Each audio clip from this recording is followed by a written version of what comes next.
Module 2 വരുന്ന literature of the 20th and 21st സെഞ്ചുറിയിലെ theory പാർട്ടാണ് നോക്കുന്നത്. സിലബസ് വെച്ചിട്ട് നോക്കിക്കൊള്ളണേ.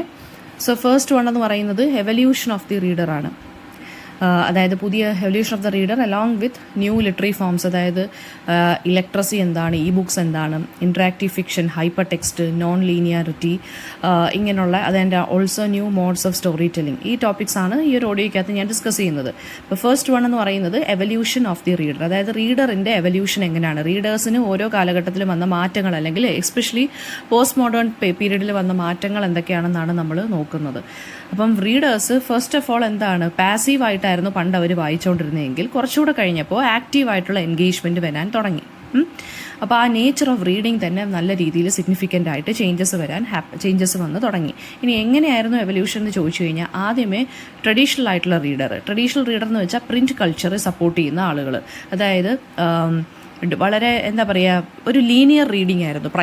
പ്രൈമർലി എങ്ങനെയായിരുന്നു, ലീനിയർ റീഡിംഗ് ആയിരുന്നു. അതായത് വളരെ ഡീപ്പ് ആൻഡ് കൺസിസ്റ്റൻ്റ് ആയിട്ടുള്ള അല്ലെങ്കിൽ സസ്റ്റെയിൻഡ് ആയിട്ടുള്ള അറ്റൻഷനിൽ ബുക്സ് വായിക്കുന്നു. ഫിസിക്കൽ ബുക്സ് അല്ലെങ്കിൽ ന്യൂസ് പേപ്പേഴ്സ് അല്ലെങ്കിൽ മാഗസീൻസ് ആയിരുന്നു.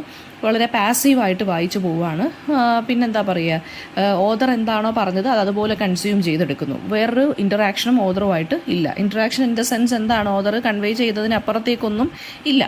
ദെൻ സെക്കൻഡ് വൺ എന്ന് പറയുന്നത് ഡിജിറ്റൽ റീഡറായിട്ട് മാറി. പ്രിൻറ്റ് റീഡറിൽ നിന്ന് അല്ലെങ്കിൽ ട്രഡീഷണൽ റീഡറിൽ നിന്ന് transform to digital reader. So this digital readers എന്തിനെയായിരിക്കും സപ്പോർട്ട് ചെയ്യുന്നത്, ഡിജിറ്റൽ കൾച്ചറിനെ ആയിരിക്കും അവർ കുറച്ചും കൂടി സപ്പോർട്ട് ചെയ്ത് നിൽക്കുന്നത്.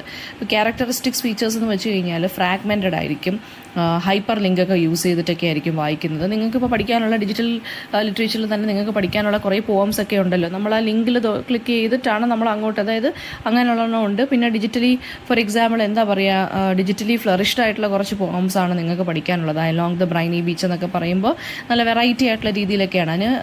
അതിന് ആ ടെക്സ്റ്റ്, അതായത് പ്രിൻറ്റ് ടെക്സ്റ്റ് ആയിട്ടില്ല, അതിന് നമുക്ക് ഇലക്ട്രോണിക് ടെക്സ്റ്റ് ആയിട്ട് നമുക്ക് വായിക്കാൻ പറ്റുകയുള്ളൂ അല്ലേ. പിന്നെ ഫ്രാഗ്മെൻറ്റഡ് ആയിട്ടുള്ളതാണ്, ഹൈപ്പർ ലിങ്ക്ഡ് ആണ്, മൾട്ടിമീഡിയ റീഡിംഗ് എക്സ്പീരിയൻസസ് നമുക്കത് പ്രൊവൈഡ് ചെയ്യുന്നുണ്ട്. ഇ ബുക്ക് വഴി, വെബ്സൈറ്റ് വഴി, അല്ലെങ്കിൽ ബ്ലോഗ് വഴി, സോഷ്യൽ മീഡിയാസ് വഴി, അല്ലെങ്കിൽ അനദർ ആപ്ലിക്കേഷൻസ് വഴിയാണ് ഇത് നമുക്ക് വായിക്കാൻ സാധിക്കുന്നത്. ഇൻറ്ററാക്റ്റീവ് ആണ്, പാർട്ടിസിപ്പേറ്ററി, നമ്മുടെ റീഡേഴ്സിൻ്റെ ഭാഗത്ത് നല്ല പാർട്ടിസിപ്പേഷൻ വേണം അല്ലേ. റീഡറും കൂടി കോ ക്രിയേറ്റർ ഓഫ് മീനിങ് ആയി മാറുകയാണ്. അതായത് ഹൈപ്പർ ലിങ്കും മൾട്ടിമീഡിയ ഒക്കെ യൂസ് ചെയ്ത്, ഓൺലൈൻ കോണ്ടന്റ് ഒക്കെ യൂസ് ചെയ്ത് റീഡേഴ്സും കൂടി ഇതിനകത്ത് പാർട്ടിസിപ്പേറ്റഡ് ആയിട്ട് മാറുകയാണ് ചെയ്യുന്നത്. പിന്നെ കൊളാബറേറ്റീവ് റീഡിങ്, അതായത് റീഡേഴ്സ് ഇപ്പോൾ എന്ത് ചെയ്യുവാണ്, നറേറ്റീവ്സിലോട്ട് കോൺട്രിബ്യൂഷൻസ് നൽകുന്നുണ്ട്. അവർ കമൻസ് വഴി, സോഷ്യൽ മീഡിയ ഇൻട്രാക്ഷൻസ് വഴി, അല്ലെങ്കിൽ ഫാൻ ഫിക്ഷൻ വഴി എന്ത് ചെയ്യാണ്. ഇപ്പോൾ ഒരു ബുക്ക് ഇപ്പം വളരെ ഫേമസ് ആയിട്ടുള്ള ഓതറിൻ്റെ ബുക്ക് ഇറങ്ങുവാണെന്നുണ്ടെങ്കിൽ ഉടനെ അത് ഇൻസ്റ്റാഗ്രാമിൽ അത് ഉടനെ തന്നെ എന്ത് ചെയ്യുകയാണത് വൈഡ് സ്പ്രെഡ് ആയിട്ട് അങ്ങ് എന്താ പറയുക, അതിനെ അങ്ങ് കൂടുതൽ പ്രൊമോട്ട് ചെയ്യുന്നുണ്ട് ആളുകൾ തന്നെ, റീഡേഴ്സ് തന്നെ. അല്ലെങ്കിൽ മസ്റ്റ് റെഡ് ബുക്സ് എന്ന് പറഞ്ഞ് ഇങ്ങനെ കൊടുക്കുന്നുണ്ട് ടൈറ്റിൽസ് അല്ലേ. അതുപോലെ തന്നെ കമൻസിനകത്ത് ഈ ബുക്ക് നല്ലതാണ്, മറ്റേ ബുക്ക് വായിച്ചു നോക്കൂ, ഇത് നല്ലതാണ്, ഈ സെക്ഷൻ നല്ലതാണ്, ഈ പാർട്ട് നല്ലതാണ്. അതുപോലെ തന്നെ കമലാദാസിൻ്റെ ഒക്കെ പല കോട്ട്സ്, ബുക്കിനകത്ത് വരുന്ന പല കോട്ട്സും ഇപ്പം ഇൻസ്റ്റഗ്രാമിൽ വൺ ലൈൻ കോട്ടായിട്ട് ഇങ്ങനെ നമ്മൾ സ്റ്റേറ്റസ് ഇടാനും ഒക്കെ ആയിട്ട് ഇങ്ങനെ ഇറങ്ങിക്കൊണ്ടിരിക്കുകയാണ് അല്ലേ. സോ ആ ഒരു സെലിബ്രേഷൻ ഇപ്പോൾ ഹാപ്പൻ ചെയ്യുന്നുണ്ട് നമ്മുടെ സോഷ്യൽ മീഡിയ പേജ് വഴി. അപ്പോൾ അങ്ങനെ ഒരു ഇൻട്രാക്ഷൻ ഇപ്പം ഹാപ്പൻ ചെയ്യുന്നുണ്ട്. പക്ഷേ എന്താണ്, ഈ വളരെയധികം ഷോർട്ടായിട്ടുള്ള അറ്റൻഷൻ സ്പാനാണ്. കാരണം ഈ ഡിജിറ്റൽ ലിറ്ററേച്ചറിൽ നമ്മളിങ്ങനെ വായിച്ച്, നമ്മൾ ഈ പല പോംസ് ആണെങ്കിലും പല കോട്ടുകളായിട്ടൊക്കെ നമ്മൾ വായിച്ച് നമുക്കിപ്പോൾ കൂടുതൽ നേരെ ബുക്കുമായിട്ട് ടൈം സ്പെൻഡ് ചെയ്യാനായിട്ട് ഒരിത് വരുന്നില്ല. അതായത് നമ്മൾ അറ്റൻഷൻ സ്പാൻ നമ്മുടെ വളരെയധികം കുറഞ്ഞു വരുവാണ് ചെയ്യുന്നത്. അതായത് കാരണം നമ്മൾ വളരെ സ്കിം ചെയ്ത് അല്ലെങ്കിൽ പെട്ടെന്നായിരിക്കും നമ്മൾ വായിച്ച് വിടുന്നത് അല്ലേ, വളരെ മൾട്ടി ടാസ്ക് ഒക്കെ ചെയ്തിട്ടാണ്. അതായത് ഇൻഫർമേഷൻ ഓവർലോഡായിട്ടുള്ളത് കൊണ്ട് നമുക്ക് എന്ത് ചെയ്യണം, നമ്മൾ പെട്ടെന്ന് ഇങ്ങനെ നോക്കി അങ്ങ് പോവുകയാണ്. ദെൻ അടുത്തതെന്ന് വെച്ചാൽ ഇലക്ട്രസി എന്താണ്, ലിറ്ററസി എന്താണ്. ലിറ്ററസി എന്ന് വെച്ച് കഴിഞ്ഞാൽ എന്താണ്, the ability to read and write text, അതാണ് ലിറ്ററസി എന്ന് പറയുന്നത്. ക്യാരക്ടറിസ്റ്റിക് ഫീച്ചേഴ്സ് എന്നാണ് ലിറ്ററസി എന്ന് പറയുമ്പോൾ നമ്മൾ ഡീപ്പ് റീഡിങ് അല്ലെങ്കിൽ ക്രിട്ടിക്കൽ അനാലിസിസ്, അതൊക്കെയാണ് ലിറ്ററസി എന്ന് പറയുന്നത്. ബുക്സ്, ന്യൂസ് പേപ്പേഴ്സ് വായിക്കുന്നു, നമ്മൾ എസ്സേസ് വായിക്കുന്നു, അല്ലെങ്കിൽ എഴുതുന്നു, അക്കാഡമിക് ടെക്സ്റ്റുകൾ, ഇതൊക്കെയാണ് ലിറ്ററസിക്കകത്ത് വരുന്ന ഫീച്ചേഴ്സ്. ഇലക്ട്രസി എന്ന് വെച്ചാൽ എന്താ, ഗ്രിഗറി ഉൾമർ എന്ന് പറഞ്ഞ ഒരാളാണ് ഇത് ടേം കോയിൻ ചെയ്തത്. അതായത് ഡിജിറ്റൽ ലിറ്ററസിയാണ് ഇലക്ട്രസി എന്ന് പറയുന്നത്. അതായത് നമുക്ക് ഡിജിറ്റലായിട്ട് ഒരു ബുക്ക് എഴുതാനോ അല്ലെങ്കിൽ ഒരു ടെക്സ്റ്റ് വായിക്കാനോ ഉള്ള ഒരു സ്കില്ല്, അതായത് നാവിഗേറ്റ് ചെയ്യാൻ, ഇൻ്റർപ്രിറ്റ് ചെയ്യാൻ, മീനിങ്സ് ഡിജിറ്റലി ക്രിയേറ്റ് ചെയ്യാൻ, നമുക്ക് അങ്ങോട്ടും ഇങ്ങോട്ടും ഹൈപ്പർ ലിങ്ക് ക്രിയേറ്റ് ചെയ്യാൻ, അല്ലെങ്കിൽ ഹൈപ്പർ ലിങ്ക്സ് വഴി നമുക്ക് കണക്ട് ചെയ്യാൻ, ആ ഒരു സ്കില്ലിനെയാണ് നമ്മൾ ഇലക്ട്രസി എന്ന് പറയുന്നത്. മൾട്ടിമീഡിയ കോണ്ടന്റ് ഇൻ്റർപ്രിറ്റ് ചെയ്യാനും പഴയ ട്രഡീഷണൽ ആയിട്ടുള്ള സ്റ്റോറി ടെല്ലിംഗ് അല്ലാതെ പുതിയൊരു നോൺ ലീനിയർ ആയിട്ടുള്ള സ്റ്റോറി ടെല്ലിംഗ് ഒക്കെ മനസ്സിലാക്കി എടുക്കാൻ, അതിനകത്ത് എൻഗേജ്ഡ് ആവാൻ, വിഷ്വലായിട്ട് അല്ലെങ്കിൽ ഓഡിറ്ററി ആയിട്ടുള്ള അല്ലെങ്കിൽ ഇൻറ്ററാക്റ്റീവ് ആയിട്ടുള്ള എലമെൻറ്റ്സ് നമ്മൾ യൂട്ടിലൈസ് ചെയ്യാൻ നമുക്ക് പറ്റുന്നുണ്ടോ, അതിനുള്ള കഴിവുണ്ടോ, ഇതൊക്കെയാണ് ലിറ്ററസിക്കകത്ത് വരുന്നത്.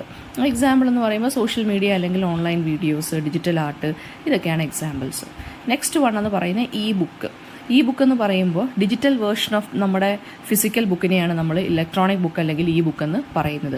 അത് കിൻഡിൽ ടാബ്ലറ്റ്സ് ഉണ്ടല്ലോ, കിൻഡിൽ വഴി, സ്മാർട്ട് ഫോൺസ് വഴി അല്ലെങ്കിൽ നമ്മുടെ ലാപ്ടോപ്പ് വഴി, ടാബ്ലറ്റ്സ് വഴി, ടാബ് വഴിയൊക്കെ നമുക്ക് വായിക്കാൻ സാധിക്കും. നമുക്ക് അതുവഴി ഉണ്ടാകുന്ന ഗുണങ്ങൾ എന്തൊക്കെയാണ്? ടെക്സ്റ്റ് സൈസ് നമുക്ക് അഡ്ജസ്റ്റ് ചെയ്ത് ചെയ്യാൻ സാധിക്കും. ഇൻട്രാക്റ്റീവ് എലിമെൻറ്റ്സ് ഉണ്ട്, അതിനകത്ത് തന്നെ ലിങ്ക് പ്രൊവൈഡ് ചെയ്തേക്കും. ഇതിനെക്കുറിച്ച് കൂടുതൽ അറിയാൻ ഇവിടെ ക്ലിക്ക് ചെയ്യൂ എന്നൊക്കെ പറഞ്ഞ് കാണത്തില്ലേ, മൾട്ടിമീഡിയ പിക്ചേഴ്സ് കാണും, വീഡിയോസ് കാണും, നമുക്ക് എവിടെ വേണമെന്നുണ്ടെങ്കിലും കൊണ്ടുപോകാം അല്ലേ. ഈ ടാബ്ലറ്റിൻ്റെ രൂപത്തിലൊക്കെ ആയതുകൊണ്ട് അപ്പോൾ പോർട്ടബിലിറ്റി ഉണ്ട്, ഇൻസ്റ്റൻ്റ് ആയിട്ട് നമുക്ക് ആക്സസും കിട്ടുന്നുണ്ട്. പെട്ടെന്ന് തന്നെ നമുക്ക് വായിച്ചെടുക്കാനും അല്ലെങ്കിൽ അങ്ങോട്ടുള്ള ആക്സസ് വളരെയധികം ഫ്രീ ആയിട്ട് നമുക്ക് കിട്ടുന്നുമുണ്ട്. അപ്പോൾ ഈ ബുക്സ് ശരിക്കും പറഞ്ഞു കഴിഞ്ഞാൽ ഈ റീഡിങ് ഹാബിറ്റിനെ റെവല്യൂഷനൈസ് ചെയ്തൊരു കാര്യമാണ്. ദെൻ റോൾ പ്ലേയിങ് ഗെയിംസ് എന്ന് പറയുമ്പോൾ ഇവിടെ ഉദ്ദേശിക്കുന്നത്, അതായത് ഈ റോൾ പ്ലേയിങ് ഗെയിംസ് എന്ന് വെച്ചാൽ പ്ലേയേഴ്സ് എന്ത് ചെയ്യും, ക്യാരക്ടേഴ്സിൻ്റെ റോൾ അസ്യൂം ചെയ്തിട്ട് ഒരു ഫിക്ഷണൽ വേൾഡിൽ നിൽക്കും. എന്നിട്ട് നമ്മളായിരിക്കും ആ കഥ എന്താണ് ഗെയിം ഒരു ഗെയിം കളിക്കുന്ന പോലെ അല്ലെങ്കിൽ ഗെയിം പോലെ നമ്മളായിരിക്കും ഇതിനെ ഇങ്ങനെ മുമ്പോട്ട് കൊണ്ടുപോകുന്നത്. അത് സ്റ്റോറിയുടെ ഔട്ട്കമ്മിനെ നമ്മളായിരിക്കും എഫക്റ്റ് ചെയ്യുന്നത്. ഓക്കെ, അപ്പോൾ അതായത് നെറേറ്റീവ് സ്റ്റോറി ടെല്ലിംഗ് കാണും, ഇൻറ്ററാക്റ്റീവ് ആയിട്ടുള്ള ഗെയിം പ്ലേ ആയിരിക്കും. അങ്ങോട്ടും ഇങ്ങോട്ടും പ്ലേയേഴ്സിന് പ്ലോട്ടിനെ ഇൻഫ്ലുവൻസ് ചെയ്യാൻ സാധിക്കും. ഇപ്പം നമ്മുടെ ക്യാരക്ടർ മരിച്ചു പോവുകയോ അല്ലെങ്കിൽ ആ ഗെയിമിൽ എന്തെങ്കിലും പറ്റുവാണെന്നുണ്ടെങ്കിൽ അടുത്ത ക്യാരക്ടർ കയറി വരുന്നു, അടുത്ത ആൾ കയറി വരുന്നു. സോ അങ്ങനെ ഒരു പ്ലോട്ട് മുമ്പോട്ട് പോകുന്നുണ്ട്. ഡഞ്ചൻസ് ആൻഡ് ഡ്രാഗൺസ് ആണ് അതിന് ഏറ്റവും എക്സാമ്പിൾ. അതുപോലെ തന്നെ ദ വിച്ചർ എന്നുള്ള വീഡിയോ ഗെയിം. പിന്നെ അടുത്തത് ഇൻറ്ററാക്റ്റീവ് ഫിക്ഷൻ എന്ന് വെച്ചാൽ എന്താണ്? അതൊരു type of digital story telling ആണ്. അതായത് റീഡേഴ്സ് പാർട്ടിസിപ്പേറ്റ് ചെയ്യും നറേറ്റീവിനകത്ത്. എന്നിട്ട് നമുക്ക് നമ്മുടെ ചോയ്സസ് ചൂസ് ചെയ്യാൻ പറ്റും. അത് എങ്ങനെയെങ്കിലുമൊക്കെ അതിൻ്റെ ആ ഔട്ട്കം എന്ന് പറയുന്നത് എന്തായിരിക്കും, സ്റ്റോറിയുടെ ഔട്ട്കം എന്ന് പറയുന്നത് നമ്മുടെ ചോയ്സിനെ ബേസ് ചെയ്തിട്ടിരിക്കും. അപ്പോൾ ഇതും എന്താണ്, പിന്നെ നോൺ ലീനിയർ ആണ്, മൾട്ടിപ്പിൾ ആയിട്ടുള്ള എൻഡിങ്സ് കാണും ഇതിന്. ഫോർ എക്സാമ്പിൾ ഇവിടെ സോർക്ക് എന്നും പറഞ്ഞൊരു ടെക്സ്റ്റ് ബേസ്ഡ് ഇൻറ്ററാക്റ്റീവ് ഫിക്ഷൻ ഗെയിമുണ്ട്. പിന്നെ ബാൻഡർ സ്നാച്ച് എന്ന് പറഞ്ഞൊരു ഇൻറ്ററാക്റ്റീവ് ഫിലിമുണ്ട്. അപ്പം നമ്മുടെ റീഡറിൻ്റെ റോള് പാസീവായിട്ട് ഇങ്ങനെ ചുമ്മാ കണ്ടുകൊണ്ട് നിൽക്കുന്നതിന് പകരം നമ്മൾ ആക്റ്റീവായിട്ട് പാർട്ടിസിപ്പേറ്റ് ചെയ്യുകയാണ് ചെയ്യുന്നത്. അതുപോലെ തന്നെ റീഡർ കോ ഓതറായിട്ട് മാറിപ്പോകുന്നുണ്ട്. കാരണം കഥയുടെ ഗതിയെ നമ്മൾ മാറ്റിമറിക്കാൻ നമുക്കും കൂടെ ഒരു ചോയ്സ് കിട്ടുകയാണ് ചെയ്യുന്നത്. ഇനി അടുത്തത് ഹൈപ്പർ ടെക്സ്റ്റ് എന്ന് പറയുമ്പോൾ text that contains hyper links. അതായത് ഒരു ടെക്സ്റ്റിൽ നിന്ന് മറ്റൊരു ടെക്സ്റ്റിലോട്ട് നമുക്ക് പോകാനായിട്ട് നാവിഗേറ്റ് ചെയ്യാൻ പറ്റുന്ന രീതിയിലുള്ള ഡിഫറെൻ്റ് ആയിട്ടുള്ള ലിങ്കുകൾ പ്രൊവൈഡ് ചെയ്യുന്നു. ക്യാരക്ടറിസ്റ്റിക് ഫീച്ചേഴ്സ് എന്ന് വെച്ച് കഴിഞ്ഞാൽ നമുക്ക് എക്സ്പ്ലോർ ചെയ്ത് ഒരു നോൺ സീക്വൻഷ്യൽ ആയിട്ടുള്ളൊരു വായന നമുക്ക് സാധ്യമാവുന്നു റീഡേഴ്സിന്. അതായത് റീഡേഴ്സിന് തന്നെ ചൂസ് ചെയ്യാം എന്ത് വായിക്കണം എന്നുള്ളതെന്നും എന്ത് വായിക്കേണ്ട എന്നുള്ളതെന്നും. ഇതിനെക്കുറിച്ച് കൂടുതൽ അറിയണമെന്നുണ്ടെങ്കിൽ ലിങ്ക് പ്രൊവൈഡ് ചെയ്യുന്നുണ്ട്, അതിനകത്ത് കയറി പോകാനും ഒക്കെ നമുക്കൊരു ഫ്രീഡം ഉണ്ട്. ഓക്കെ, എക്സാമ്പിൾ എന്ന് പറയുന്ന hyper text fiction example Michael ജോയ്സിൻ്റെ afternoon a story. Then hyper text ഒരു ഇൻ്റർ കണക്റ്റഡ്നെസ് കൊണ്ടുവരുന്നു, എന്തൊക്കെ തമ്മിൽ ഇൻഫർമേഷന് തമ്മിൽ. പിന്നെ ട്രഡീഷണൽ ആയിട്ടുള്ള ലീനിയർ ആയിട്ടുള്ള, അതായത് ഒരു ലീനിയർ എന്ന് വെച്ചാൽ ഇവിടെ എന്താ ഉദ്ദേശിക്കുന്ന, ഒരു ഇൻട്രൊഡക്ഷൻ ഉണ്ട്, ഒരു ബോഡി ഉണ്ട്, ഒരു കൺക്ലൂഷൻ. അതാണ് ലീനിയർ, ആ ഒരു ഓർഡർ. ആ നോൺ ലീനിയർ ആയിട്ടുള്ളൊരു സ്റ്റോറി ടെല്ലിങ് നമുക്ക് കിട്ടുന്നുണ്ട്. പിന്നെ നെറ്റ്വർക്ക് ഫിക്ഷൻ എന്ന് വെച്ചാൽ എന്താണ്? അതൊരു കൈൻഡ് ഓഫ് ഡിജിറ്റൽ ഫിക്ഷനാണ്. അതെന്ന് വെച്ച് കഴിഞ്ഞാൽ ഇൻ്റർനെറ്റ് വഴി അല്ലെങ്കിൽ ഇൻ്റർനെറ്റിനെ മാത്രം ഡിപ്പെൻഡ് ചെയ്ത് നിൽക്കുന്ന ഒരു കൈൻഡ് ഓഫ് ഇതാണ് നെറ്റ്വർക്ക് ഫിക്ഷൻ എന്ന് പറയുന്നത്. ക്യാരക്ടറിസ്റ്റിക് ഫീച്ചേഴ്സ് എന്ന് വെച്ച് കഴിഞ്ഞാൽ മൾട്ടി പ്ലാറ്റ്ഫോമാണ്. ഇൻ്റർനെറ്റിൽ തന്നെ നമുക്ക് മൾട്ടി പ്ലാറ്റ്ഫോമിൽ നമുക്കത് കിട്ടും, കൊളാബ് ചെയ്യാൻ പറ്റും നമുക്ക് അതിനകത്തോട്ട്. പിന്നെ ക്രൗഡ്സിന്, അതായത് നമ്മുടെ ആളുകൾക്ക് നമുക്ക് അങ്ങോട്ട് എന്ത് ചെയ്യാൻ പറ്റും, കോൺട്രിബ്യൂഷൻസ് നൽകാൻ പറ്റും. നമ്മുടെ റീഡേഴ്സിൻ്റെ കയ്യിൽ നിന്ന് റൈറ്റേഴ്സിൻ്റെ കയ്യിൽ നിന്ന് ഇൻപുട്ട് കിട്ടാറുണ്ട്. എക്സാമ്പിൾ എന്ന് പറയുന്നത് ഒരു കൊളാബറേറ്റീവ് നോവലുണ്ട്, അത് ഓൺലൈൻ മൾട്ടിപ്പിൾ ഓതേഴ്സ് എഴുതിയ ഒരു നോവലാണ് എ മില്യൺ പെൻഗ്വിൻസ് എന്നുള്ളത്. ഒരാളുടെ അല്ല, ഒരുപാട് പേര് കംപ്ലീറ്റ് ചെയ്തൊരു വർക്കാണിത്. ഓക്കെ, പിന്നെ അപ്പോൾ ഇത് വളരെയധികം റീഡേഴ്സിന് എന്ത് തരുന്നുണ്ട്, പാർട്ടിസിപ്പേറ്ററി നേച്ചർ തരുന്നുണ്ട്. നെക്സ്റ്റ് വൺ ലൊക്കേറ്റീവ് നറേറ്റീവ്സ് ആണ്. അതെന്ന് വെച്ചാൽ ഒരു ഫോം ഓഫ് സ്റ്റോറി ടെല്ലിംഗ് ആണ്. അതായത് റീഡറിൻ്റെ ഫിസിക്കൽ ലൊക്കേഷനെ ഇൻഫ്ലുവൻസ് ചെയ്യുന്ന അതുവഴി നറേറ്റീവ് എക്സ്പീരിയൻസിനകത്തോട്ട് കയറ്റുന്നു. അത് GPS ടെക്നോളജി വെച്ചിട്ടാണ് ചെയ്യുന്നത്. അത് ഇൻറ്ററാക്റ്റീവ് ആണ്, സൈറ്റ് സ്പെസിഫിക് ആയിട്ടുള്ള അല്ലെങ്കിൽ പ്ലേസ് സ്പെസിഫിക് ആയിട്ടുള്ള സ്റ്റോറീസ് ആണ്. റീഡറിൻ്റെ ലൊക്കേഷൻ അനുസരിച്ചായിരിക്കും ഇത് മുമ്പോട്ട് പോകുന്നത്. എക്സാമ്പിൾ ഇൻവിസിബിൾസ് എന്ന് പറഞ്ഞൊരു മൊബൈൽ ആപ്പ് ഉണ്ട്. അതെന്ന് വെച്ചാൽ സ്റ്റോറീസ് യൂസറിൻ്റെ ലൊക്കേഷൻ എവിടെയാണോ ഒരു സിറ്റിയിൽ അതിനനുസരിച്ചുള്ള സ്റ്റോറീസ് ആയിരിക്കും അവർ ഡെലിവറി ചെയ്യുന്നത്. അപ്പോൾ ഫിസിക്കൽ സ്പേസും ഡിജിറ്റൽ നറേറ്റീവും തമ്മിലുള്ള ഒരു ബ്ലെൻഡിങ് ആണ് അവിടെ നടക്കുന്നത്. അപ്പോൾ അപ്പോൾ റീഡേഴ്സിന് കുറച്ചുകൂടി കണക്ട് ചെയ്യാൻ പറ്റുന്നുണ്ട്, റിയൽ വേൾഡ് എൻവയോൺമെൻറ്റുമായിട്ട് കണക്ട് ചെയ്യാൻ പറ്റുന്നുണ്ട്. പണ്ടൊരു ഗെയിം ഉണ്ടായിരുന്നു മറ്റേ പീക്കാച്ചുവിൻ്റെ, അതായത് നമ്മൾ നടക്കുന്ന വഴി നമ്മൾ പീക്കാച്ചു, അതായത് നമ്മൾ ഫോണിൻ്റെ വീഡിയോ ആ ഗെയിം ഓണാക്കി വെച്ചിട്ട് നടക്കുമ്പോൾ നമുക്ക് പീക്കാച്ചു നമ്മുടെ കൂടെ നടക്കുന്ന കണക്കൊക്കെ ഒരു കൈൻഡ് ഓഫ് അങ്ങനെ ഒരു ഇമാജിനറി ആയിട്ടുള്ള റിയൽ പ്ലസ് ഇമാജിനറി. സോ അതുപോലെ ഒരെണ്ണമാണ് ഈ ഒരു ലൊക്കേറ്റീവ് നറേറ്റീവ് എന്നും പറയുന്നത്. അടുത്തത് നോൺ ലീനിയാരിറ്റി എന്ന് വെച്ചാൽ എന്താണ്? അതൊരു സ്റ്റോറി ടെല്ലിംഗ് ടെക്നിക്കാണ്. എന്ന് വെച്ച് കഴിഞ്ഞാൽ നറേറ്റീവ് സ്ട്രെയിറ്റ് ആയിട്ടുള്ള രീതിയിലോ അല്ലെങ്കിൽ ക്രൊണോളജിക്കൽ ആയിട്ടുള്ള ഓർഡറിലോ ആയിരിക്കത്തില്ല, വളരെ മിക്സ് ആയിട്ടായിരിക്കും പ്രസൻറ്റ് ചെയ്യുന്നത്. ഫ്ലാഷ് ബാക്കിലൂടെ, മൾട്ടിപ്പിൾ ടൈം ലൈൻസിലൂടെ, അതായത് വേറെ കുറേ വർഷങ്ങൾ, ഒരു വർഷം ആയിരിക്കത്തില്ല, വേറെ മറ്റൊരു വർഷം അല്ലെങ്കിൽ 10 വർഷം മുന്നേ ഉള്ള കാര്യം, 10 വർഷം കഴിഞ്ഞിട്ടുള്ള കാര്യം, അങ്ങനെയൊക്കെ ആയിരിക്കും സ്റ്റോറി പൊയ്ക്കൊണ്ടിരിക്കുന്നത്. എക്സാമ്പിൾ എന്ന് പറയുന്നത് ലൈഫ് ഈസ് സ്ട്രേഞ്ച് എന്നും പറഞ്ഞൊരു വർക്കുണ്ട്. അതൊരു ഇൻട്രാക്റ്റീവ് ഫിക്ഷൻ ഗെയിമാണ്, വർക്കല്ല, ഇൻട്രാക്റ്റീവ് ഫിക്ഷൻ ഗെയിമാണ്. പിന്നെ ഹൗസ് ഓഫ് ലീവ്സ് എന്നും പറഞ്ഞ് മാർക്ക് സെഡ് ഡാനിയൽസ്കിയുടെ ഒരു നോവലുണ്ട്. മൾട്ടിപ്പിൾ ഓവർലാപ്പിംഗ് നറേറ്റീവ്സ് ആണ് ഉള്ളത്. ഈ നോൺ ലീനിയറിറ്റി നോവൽസ് എന്ന് പറയുന്നത് ട്രഡീഷണൽ ആയിട്ടുള്ള നറേറ്റീവ് സ്ട്രക്ചറിനെ ചലഞ്ച് ചെയ്യുന്നൊരു കാര്യമാണ്. അതായത് ഒരുപാട് ലേയേഴ്സ് കാണും ഇതിന്, മൾട്ടി ലേയേർഡ് സ്റ്റോറീസും വളരെ കോംപ്ലക്സ് ആയിട്ടുള്ള കഥകളുമായിരിക്കും ഇതിനകത്ത് ഉള്ളത്. അടുത്തത് ആനിമേറ്റഡ് പോയട്രി. അത് ആനിമേറ്റഡ് പോയട്രി നിങ്ങൾക്ക് തന്നെ പഠിക്കാനുണ്ട്. മറ്റേ അലോങ് ദ ബ്രൈനി ബീച്ചും അതിൻ്റെ താഴെ കിടക്കുന്ന പോയംസൊക്കെ ആനിമേറ്റഡ് പോയട്രിയാണ്. അതായത് പോയംസ് കാണും, അത് ആനിമേഷൻസിലൂടെ ആയിരിക്കും പ്രസൻറ്റ് ചെയ്യുന്നത്. അതിൻ്റെ കൂടെ വിഷ്വൽ എഫക്റ്റും സൗണ്ടും ഒക്കെ കാണും. Text plus multimedia elements. അതൊരു വളരെയധികം ഡൈനാമിക് ആയിട്ടുള്ളൊരു എക്സ്പീരിയൻസ് ആയിരിക്കും റീഡേഴ്സിന് പ്രൊവൈഡ് ചെയ്യുന്നത്. എക്സാമ്പിൾ എന്ന് പറയുന്നത് നിങ്ങൾക്ക് പഠിക്കാനുള്ള പോംസും അതുപോലെ തന്നെ സമാന്ത ഗോർമാൻ്റെ പ്രൈ എന്നുള്ളത് അതൊരു ആപ്പ് ബേസ്ഡ് നെറേറ്റീവാണ്, ആപ്ലിക്കേഷൻ ബേസ്ഡ് നെറേറ്റീവാണ്. ടെക്സ്റ്റും ആനിമേഷനും വീഡിയോയും ഉണ്ട്. അതൊരു ന്യൂ കൈൻഡ് ഓഫ് എക്സ്പീരിയൻസ് ആണ് പോയട്രിക്ക് കൊടുക്കുന്നത്. അതായത് റീഡേഴ്സിനെ എൻഗേജ് ചെയ്തിരുത്താൻ പറ്റും, വിഷ്വലി ആണെങ്കിലും ഓഡിറ്ററി ആണെങ്കിലും.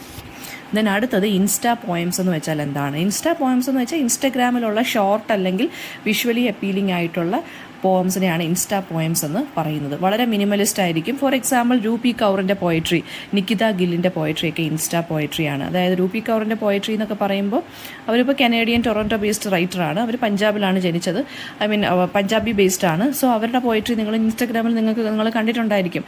അവർ ഇല്ലസ്ട്രേഷൻസും കാണും, കുഞ്ഞു പോയംസും കാണും, പെട്ടെന്ന് നമുക്ക് വായിച്ചു വിടാൻ പറ്റുന്നത്. വളരെ മിനിമലിസ്റ്റ് ആയിട്ടുള്ള ഇമേജസ് കാണും, ക്രിയേറ്റീവ് ആയിട്ടുള്ള രീതിയിലായിരിക്കും അത് എഴുതുന്നത്. രൂപി കൗറിൻ്റെ പോയട്രിക്കകത്ത് വളരെ പവർഫുൾ ആയിട്ടുള്ള വിഷ്വൽ ആയിട്ടുള്ള വേഴ്സസ് ആണ് അല്ലെങ്കിൽ പോംസ് ആണ് ഉള്ളത്. അപ്പോൾ അത് വളരെ ബ്രോഡർ ആയിട്ടുള്ള ഓഡിയൻസിന് പെട്ടെന്ന് റീച്ച് ചെയ്യാൻ പറ്റും അല്ലേ, ഇച്ചിരി ഉള്ളതുകൊണ്ട്. പിന്നെ ചാറ്റർ ബോട്ട്സ് എന്നുള്ളതാണ് അടുത്തത്. ചാറ്റർ ബോട്ട്സ് അഥവാ ചാറ്റ് ബോട്ട്സ് അതെന്ന് പറയുമ്പം ആർട്ടിഫിഷ്യൽ ഇൻ്റലിജൻസ് പ്രോഗ്രാംസ് ഡിസൈൻ ചെയ്ത് ഹ്യൂമൻ ബീങ്സുമായിട്ട് കൺവേഴ്സ് ചെയ്ത് എടുക്കുന്ന ഒരു കൈൻഡ് ഓഫ് ഇതാണ് ചാറ്റർ ബോട്ട്സ് അല്ലെങ്കിൽ ചാറ്റ് ബോട്ട്സ് എന്ന് പറയുന്നത്. എൻ്റർടൈൻമെൻറ്റിനാണെങ്കിലും ഇൻട്രാക്റ്റീവ് സ്റ്റോറി ടെല്ലിംഗ് ആണെന്നുണ്ടെങ്കിലും ഒക്കെ നമ്മളിത് യൂസ് ചെയ്യാറുണ്ട് ചാറ്റ് ബോട്ട്സ്. പിന്നെ ടെക്സ്റ്റ് ബേസ്ഡ് ആയിരിക്കും, ഇത് കോൺവെർസേഷനിലായിരിക്കും എഴുതുന്നത്. ഫോർ എക്സാമ്പിൾ ചാറ്റ് GPT, പിന്നെ റെപ്ലിക്ക എന്ന് പറയുന്നത്, ഇതൊക്കെ എന്താണ് ചാറ്റ് ബോട്ട്സുകളാണ് കേട്ടോ.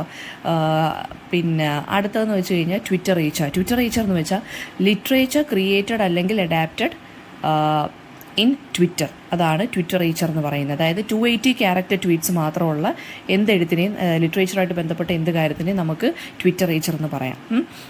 ഷോർട്ടായിരിക്കും, വളരെ പഞ്ചി ആയിരിക്കും. അതായത് 280 ക്യാരക്ടറല്ലേ ഉള്ളൂ, അപ്പം 280 ലെറ്റേഴ്സ് അല്ലെങ്കിൽ ആ അത്രയും ഇതേ നമുക്ക് യൂസ് ചെയ്യാൻ പറ്റത്തുള്ളൂ. അപ്പം ഷോർട്ട് വളരെ പഞ്ചിയാണ്, ക്വിക്കായിട്ട് നമുക്ക് വായിച്ചെടുക്കാൻ പറ്റുന്ന രീതിയിലായിരിക്കും. സീരിയലൈസ്ഡ് ആയിട്ടും വരുന്നുണ്ട്, അല്ലെങ്കിൽ വളരെ ഇച്ചിരി ലെങ്തി ആയിട്ടുള്ള പോംസും ഉണ്ട്. അപ്പോൾ എക്സാമ്പിൾ എന്ന് പറയുന്നത് @മേയർ ഇമാനുവൽ, അതൊരു ഫിക്ഷണൽ ട്വിറ്റർ അക്കൗണ്ടാണ്, പൊളിറ്റിക്കൽ ക്യാമ്പയിനെ കുറിച്ചൊക്കെ പറയുന്നത്. പിന്നെ ട്വിറ്റർ ഏച്ചർ എന്ന് പറയുമ്പോൾ സോഷ്യൽ മീഡിയയിൽ വളരെ ഷോർട്ടായിട്ട് ബ്രീഫായിട്ട് കാര്യങ്ങൾ പറഞ്ഞു പോകുന്നു. പിന്നെ ഇമ്പോർട്ടൻസ് ഓഫ് കണക്ടിവിറ്റി, അടുത്തത് ഇൻ്റർനെറ്റ് ആണെങ്കിലും ഡിജിറ്റൽ ഡിവൈസസ് ഉള്ളത് കൊണ്ട് നമുക്ക് പെട്ടെന്ന് തന്നെ നമുക്ക് ആക്സസ് ചെയ്യാൻ പറ്റുന്ന ലെങ്ത് എന്ന് പറഞ്ഞാൽ വളരെ ഷോർട്ടാണ്. അതായത് നമുക്ക് ഫാസ്റ്റായിട്ട് ചെയ്യാൻ പറ്റും. ഇൻഫർമേഷൻ ആണെങ്കിലും കമ്മ്യൂണിക്കേഷൻ ആണെങ്കിലും മൾട്ടിമീഡിയ കണ്ടൻറ്റ് ആണെന്നുണ്ടെങ്കിലും നമുക്ക് പെട്ടെന്ന് ആക്സസ് ചെയ്യാൻ പറ്റുന്നുണ്ട്. ഓക്കെ, കണക്ടിവിറ്റി ഉള്ളതുകൊണ്ട്.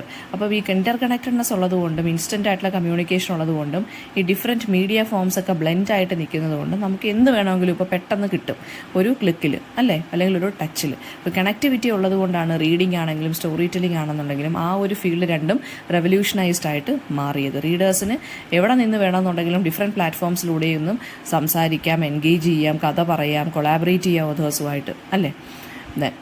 ഇതിൻ്റെ എഫക്റ്റ് എന്താണെന്ന് വെച്ചാൽ ഒരു കൈൻഡ് ഓഫ് ഡെമോക്രറ്റൈസേഷൻ സ്റ്റോറി ടെല്ലിങ്ങിൽ കൊണ്ടുവന്നു. ആർക്ക് വേണമെങ്കിലും പബ്ലിഷ് ചെയ്യാം, റൈറ്റിംഗ് ആണെങ്കിലും അവരുടെ ആർക്ക് വേണമെന്നുണ്ടെങ്കിലും ഒരു വീഡിയോ ക്രിയേറ്റ് ചെയ്യുക അല്ലേ, അത് ഗ്ലോബൽ ഓഡിയൻസിൽ എത്തുകയും ചെയ്യുന്നു. പിന്നെ ഇൻറ്ററാക്ടിവിറ്റി ഇൻക്രീസ് ചെയ്തു, അതായത് ഇൻട്രാക്ഷൻ, റീഡേഴ്സ് പാർട്ടിസിപ്പൻസ് ആയിട്ട് മാറുന്നു, സ്റ്റോറീസൊക്കെ ഇൻ്റർപ്രിറ്റ് ചെയ്യുന്നു. പിന്നെ റീഡേഴ്സിന് എന്താണ് ഒരു കൈൻഡ് ഓഫ് എന്താ പറയുന്നത്, നമുക്ക് അങ്ങോട്ട് നല്ല രീതിയിൽ എൻഗേജ്ഡ് ആയിട്ടിരിക്കാൻ സാധിക്കുന്നുണ്ട്. സോ ലിറ്ററസി ടു ഇലക്ട്രസിയാണ് എവല്യൂഷൻ എന്ന് പറയുന്നത്. ട്രഡീഷണൽ ആയിട്ടുള്ള രീതിയിൽ നിന്ന് ലീനിയർ ആയിട്ടുള്ള റീഡിംഗ് എക്സ്പീരിയൻസിൽ നിന്ന് ഇൻറ്ററാക്റ്റീവ് ആയിട്ട് അല്ലെങ്കിൽ മൾട്ടിമീഡിയ എൻഗേജ്മെൻ്റ് ഉള്ള റീഡിംഗ് ആയിട്ട് ഇപ്പോൾ മാറുന്നു. അപ്പോൾ ഈ ബുക്സും ഹൈപ്പർ ടെക്സ്റ്റ് ഫിക്ഷനും ഇൻറ്ററാക്റ്റീവ് നറേറ്റീവ്സും ഡിജിറ്റൽ പോയട്രി എന്ന് പറഞ്ഞാൽ റീഡറിൻ്റെ റോളിനെ നല്ല രീതിയിൽ ട്രാൻസ്ഫോം ചെയ്ത് റീഡറിനെ ഇപ്പോൾ ഒരു ആക്റ്റീവ് പാർട്ടിസിപ്പൻ്റ് ആക്കി മാറ്റുന്നു.